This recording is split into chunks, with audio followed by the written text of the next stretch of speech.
साथ मिलकर घर जाए। इसके लिए 4 बातों का हमें ध्यान रखना है। घर चलना है ना, तो 4 बातों का ध्यान रखना है हमें अपनी स्थिति को मजबूत बनाने के लिए। क्योंकि घर जाने के लिए तो हम शरीर को साथ लेके नहीं जाएंगे।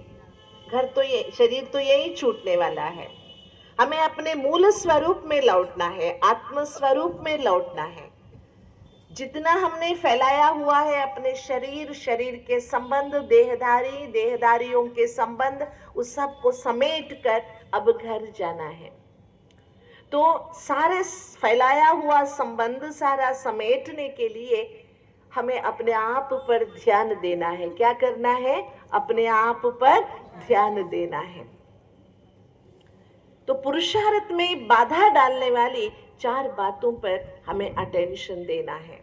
पहली बात, हमें किसी के भी प्रभाव में नहीं आना है। पहली बात कौन सी है? किसी के भी प्रभाव में नहीं आना है। इनका क्लास, उनका क्लास, यूट्यूब में हजारों के क्लास सुनते हैं। वो भाई ने क्लास कराया, ये भाई ने क्लास कराया, लेकिन हम भूल जाते हैं भगवान ने क्या कहा। व्यक्तियों की बातें याद रखना जन्मों की आदत है, लेकिन परमात्मा की बातें याद रखना संगम युग की आदत है। कौन सी आदत ऊंची है? व्यक्तियों की बात याद रखना ऊंची है या भगवान की बातें याद रखना ऊंची है? तो हम महत्व किसे देंगे?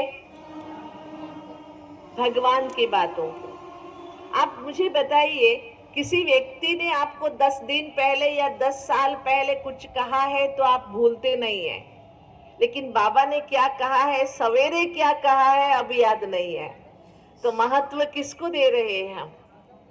व्यक्तियों को दे रहे हैं या शक्ति, परम शक्ति परमात्मा को दे रहे हैं? देना चाहिए, है ना, परमात्मा को देना चाहिए।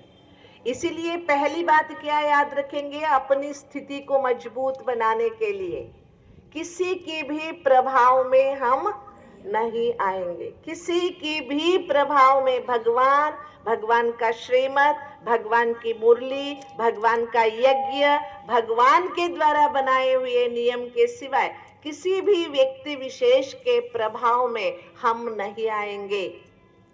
न मोबाइल के प्रभाव में आएंगे, न टीवी के प्रभाव में आएंगे, न इधर उधर की बातों के प्रभाव में आएंगे। मंजूर है सभी को? ठीक है। पहली बात कौन सी हो गई? किसी भी चीजों के प्रभाव में हमें नहीं आना है। दूसरा, पुरुषार्थ को बापसमान बनाने के लिए, घर जाने की तैयारी करने के लिए, जीवन में सफलता प्राप्त करने के लिए हमें अपने स्वभाव पर ध्यान देना है। किस पर ध्यान देना है? अपने स्वभाव पर। पुराना स्वभाव, कलियुगी स्वभाव, तमोगुणी स्वभाव, बाबा के बच्चे बनने से पहले के स्वभाव, उसका प्रभाव हमारे ऊपर ना पड़े। बाबा का जो स्वभाव है, परमात्मा का जो स्वभाव है, वो हमारा स्वभाव बन जाए। क्या करे दीदी, ये मेरा स्वभाव है। क्या करे दीदी, ये मेरा नेचर है। कहते हैं ना, दीदी मैं ऐसे करना नहीं चाहती हूं, लेकिन क्या करूं, ये मेरा स्वभाव है। ऐसे कभी हम बहाना नहीं बताए। इसके लिए दूसरा कौन सा अटेंशन? पहला है प्रभाव, दूसरा है स्वभाव।